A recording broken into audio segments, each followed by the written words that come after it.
Ya. Assalamualaikum warahmatullahi wabarakatuh. Nama saya Muhammad Fadarian Yasin.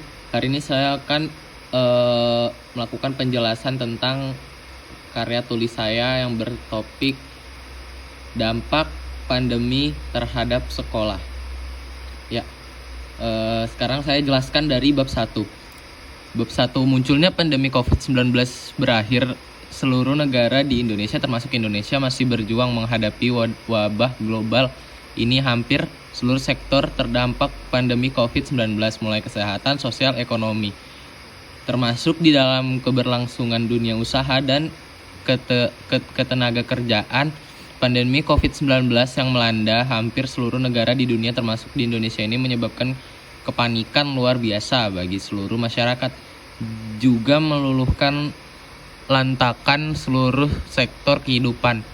Pemerintah Indonesia pun mengambil kebijakan yang bertujuan untuk memutuskan rantai penularan COVID-19. Salah satunya adalah penerapan kebijakan social distancing, di mana warga harus menjalankan seluruh aktivitas di rumah seperti bekerja, belajar, termasuk dalam melaksanakan ibadah. Penjelasan saya yaitu di bab 1 ini karena kita bersekolah di rumah, kebijakan yang diambil pemerintah itu adalah melakukan dan menyuruh seluruh siswa yang ada untuk belajar dari rumah melewat internet. Dalam menyikapi fenomena yang terjadi ini, Basnas Jabar berupaya terus untuk membantu masyarakat. Salah satunya adalah dengan mengambil kampanye bantu pelajar kurang mampu untuk belajar daring. Apa itu belajar daring? Belajar daring itu adalah belajar online, seperti PJJ, pembelajaran jarak jauh. Lanjut, dalam rangka menggalang dana, salah satu penerima manfaat dari program ini adalah Malik.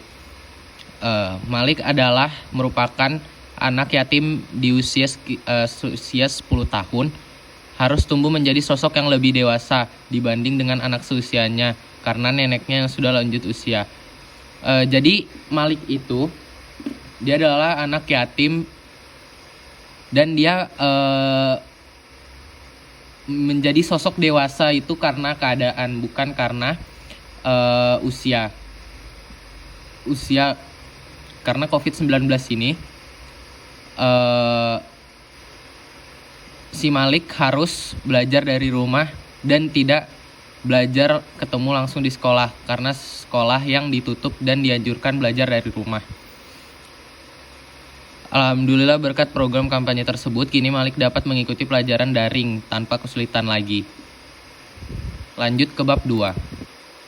Dalam beberapa penelitian melalui pengamatan penyebaran virus corona ini pada mulanya sangat berdampak pada dunia ekonomi yang mulai lesu, akan tetapi kini dampaknya juga dirasakan oleh dunia pendidikan. Kebijakan yang diambil oleh banyak negara termasuk Indonesia dengan menjadikan seluruh aktivitas pendidikan, membuat pemerintah dan lembaga terkait harus menghadirkan alternatif sebagai proses pendidikan bagi peserta didik maupun mahasiswa yang tidak bisa melaksanakan proses pendidikan pada lembaga pendidikan.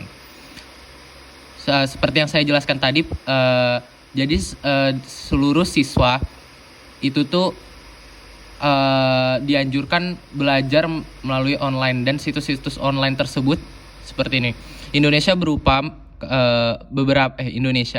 Beberapa kampus baik itu PTN atau PTS mulai menerapkan kebijakan kegiatan belajar mengajar dari jarak jauh atau kuliah online dengan memanfaatkan aplikasi. Ini adalah aplikasi yang sering atau umum digunakan oleh para siswa-siswa yang belajar online, seperti Edmodo, Google Classroom, Zoom, dan sebagainya.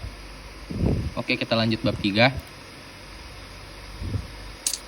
Hal tersebut sebagai upaya agar para siswa tetap belajar di rumah. Sebagai bangsa besar, Indonesia harus mampu melalui segala masalah yang ada. Hal ini dibuktikan dengan Indonesia yang siap segala kemungkinan. Dengan lahirnya teknologi, karya anak bangsa, dan memberikan layanan pendidikan secara daring atau online. Guru menjadi fasilitator dalam pembelajaran. Kehadiran mesin bukan menjadi saingan guru. Mesin itu yang dimaksud tuh teknologi bukan menjadi saingan guru dalam mengajar, tetapi guru harus menguasai teknologi sehingga teknologi dan guru menjadi partner yang sangat efektif dalam membuat inovasi pelajaran. Jadi itu yang dimaksud adalah guru tidak hanya tidak harus diam saja atau cukup memberi materi, tapi guru juga harus mempelajari teknologi yang ada, seperti mempelajari Google Classroom, bagaimana caranya murid bisa tetap mengerjakan tugas dalam pengawasan, ataupun murid yang misalnya guru yang ingin memberikan tugas secara online atau praktik seperti yang saya lakukan ini, memberikan tugas PPT dan menjelaskannya dan diupload ke YouTube, seperti itu. Oke, kita lanjut ke bab 3. Pendekatan penelitian. Dalam penelitian ini, peneliti menggunakan pendekatan penelitian kualitatif sebagai metode dalam penelitian.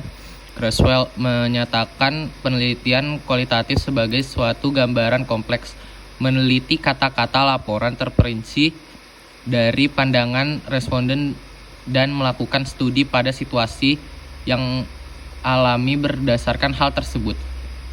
Penelitian ini berupaya untuk mendeskripsikan tentang pola interaksi anak muda selama masa pandemi COVID-19. Unit analisis ini berkaitan dengan pada level mana data yang ingin dikumpulkan. Menurut Mamidi menyatakan bahwa unit analisis adalah satuan yang diteliti. Bagaimana pola interaksi anak muda di masa pandemi dan bagaimana dalam hal ini anak-anak di sekolah, maksudnya interaksi anak muda di saat pandemi yang bersekolah, apakah tetap interaksinya bagus atau sudah mulai tidak berinteraksi sama sekali. Kita lanjut. Ada subjek penelitian, teknik pengumpulan data, teknik pengolahan data. Dalam penelitian kualitatif terdapat berbagai cara teknik untuk memperoleh data penelitian. Creswell menyebutkan seperti wawancara dalam observasi, studi literatur maupun studi visual.